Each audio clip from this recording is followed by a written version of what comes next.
Hello everyone, तो आप सभी कैसे हैं। तो ये जो क्लास आपकी है वो बीपीएससी टीआरई 2.0 की है। तो इसमें देखिए आप चीज़ों को रिवीजन कर लीजिए, क्योंकि देखिए जो आपका आदि काल है, भक्ति काल है, और इसके बाद जितने भी काल आने वाले हैं उससे जो इंपॉर्टेंट क्वेश्चन है उसको आप क्या करिए कि एक बार रिवीजन कर लीजिए। तो चलिए हम देखते हैं आदिकाल। आदिकाल से देखिए जितने भी आपके जो प्रसिद्ध क्या है साहित्यकार है, कवि हैं, उनके नाम है और उनके जो उन्होंने इसमें क्या किया है, जिसका जो उन्होंने रचना की है उसके लिए यहाँ पर देख लीजिए फटाफट से। तो देखिए यहाँ पर नामकरण क्या है, जो आदिकाल था, आदिकाल का नामकरण किसने दिया था, आचार्य हजारी प्रसाद द्विवेदी ने दिया था।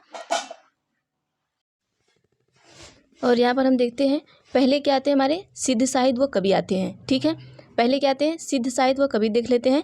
तो देखिए सिद्ध कितने थे, हमारे 84 थे। ठीक है, सिद्धों की संख्या कुल थी कितनी थी, सिद्ध जो कवि थे 84 थे, ये आपको पूछा जाता है। पहले कौन थे, जैसे सरहपा ने क्या कौन सी रचना की है, दोहा कोश की है। और सबरपा, देखिए जितने लोग पा आएंगे ये सिद्ध में आएंगे। ठीक है, देखिए सबरपा इन्होंने चर्यापद की है। ठीक है, अब उसके बाद देखिए क्या है, डुम्बिया ने किसका किया है, योगचर्या का किया है। अगला देते हैं, सिद्ध कवियों की भाषा को क्या कहते हैं, हम सांध्य भाषा कहते हैं। ये क्वेश्चन पूछा जाता है। फिर क्या पूछा जाता है, सहजयान के प्रवर्तक कौन है, तो आपके सरहपा है। तो यहाँ से देखिए सिद्ध साहित्य से इतने क्वेश्चन आपको इंपॉर्टेंट है, यहाँ से क्वेश्चन कोई भी इसमें से एक पूछ सकता है। अब अगला देखते हैं, नाथ साहित्य से क्या है। नाथ साहित्य में आपका क्या है कि नाथों की संख्या कितनी थी, हमारी 9 थी। और जो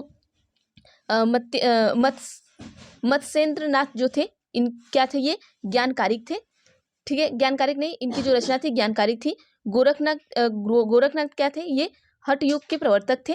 फिर जलंधर नाथ क्या थे, आपके विमुक्त मंजरी गीत के थे। और कृष्णपाद क्या थे, बसंत तिलक।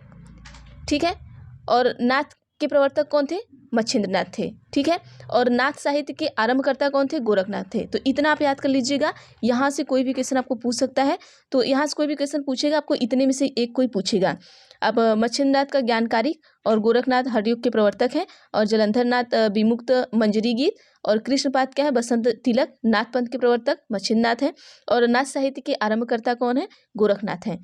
ठीक, अब आइए हम देखते हैं जैन साहित्य से। जैन साहित्य में क्या है, हेमचंद्र का जो रचना कौन कौन सा है, शब्दानुशासन तथा कुमार पालघरित है।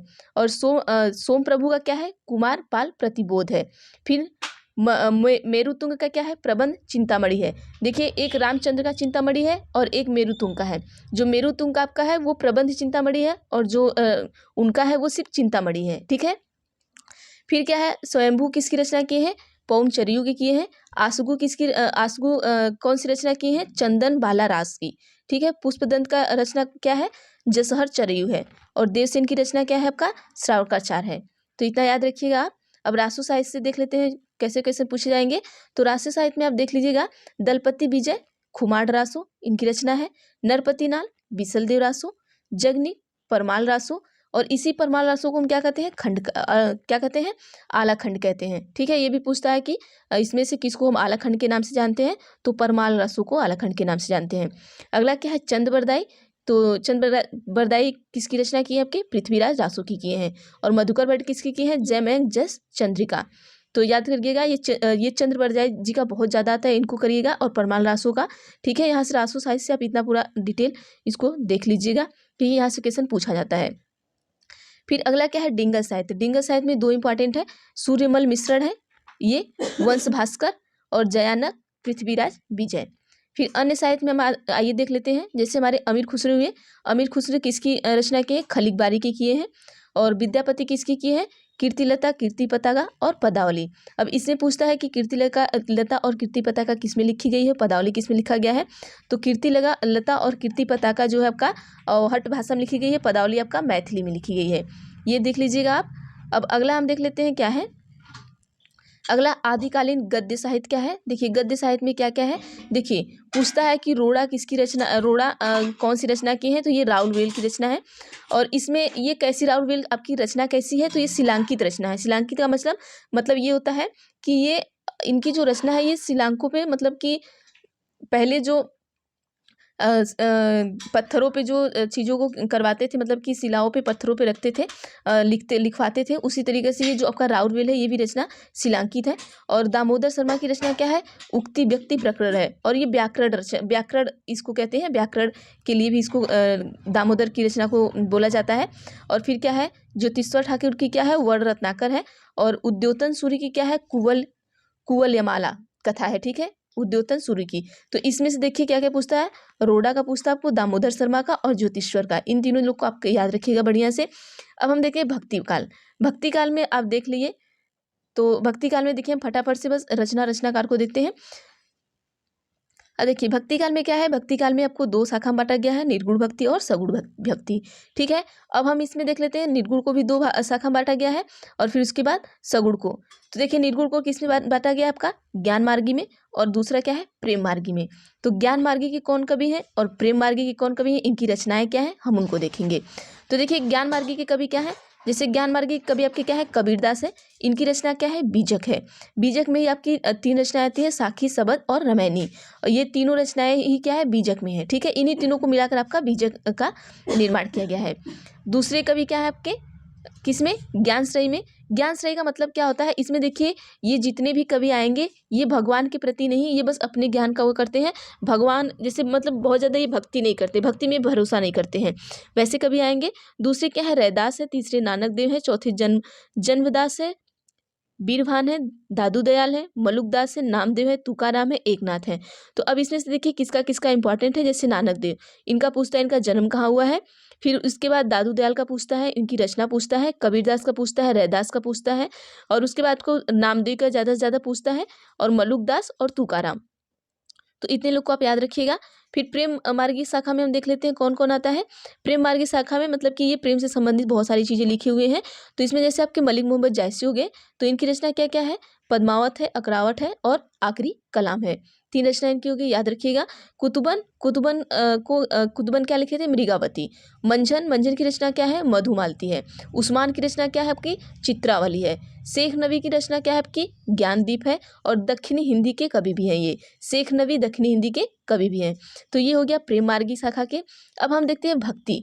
अब राम भक्ति और कृष्ण भक्ति, इसी में जो सगुण में देखिए, निर्गुण में जो आते हैं वो भक्ति में नहीं होते हैं, और जो सगुण में आते हैं वो भगवान की भक्ति से संबंधित होते हैं। तो इसमें क्या होते हैं, दो होता है, राम भक्ति होता है और कृष्ण भक्ति होता है। अब हम देख लेते हैं राम भक्ति में कौन कौन आता है, फिर उसके बाद हम देखेंगे कृष्ण भक्ति में। तो राम भक्ति, जैसे राम की भक्ति कौन कौन करता था, सबसे पहले हम देख लेते हैं तुलसीदास के बारे में। तो इनकी रचना के बारे में हम देख लेते हैं। वैराग्य संदीपनी, थोड़ा हम इसको बड़ा कर देते हैं ताकि आपको दिखे, बहुत छोटा छोटा हो गया है।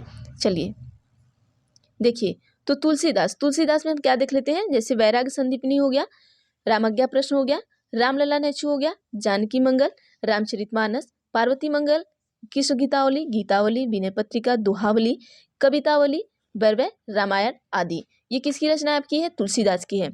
दूसरे कवि कौन आएंगे इसमें, हमारे स्वामी रामानंद आएंगे। तो इनकी रचना क्या है, वैष्णव मताब्ध भास्कर है और श्री रामा अर्जुन पद्धति है। तीसरे कौन आएंगे, स्वामी अग्रदास आएंगे। तो अग्रदास की देखिए, अग्रदास बहुत इंपॉर्टेंट है, इनको याद रखिएगा।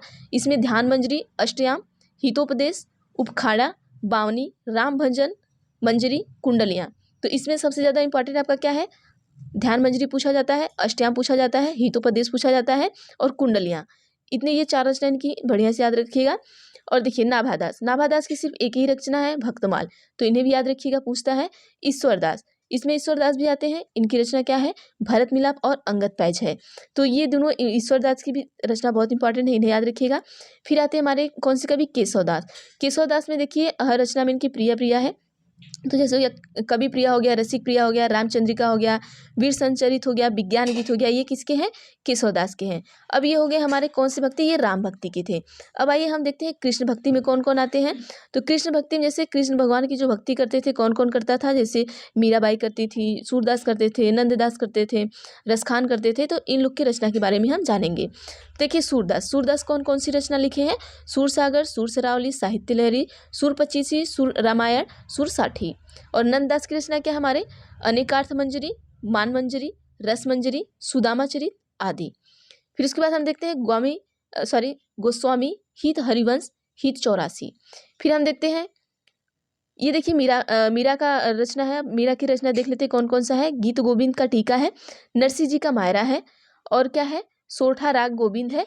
यह नंद दास की रचना है।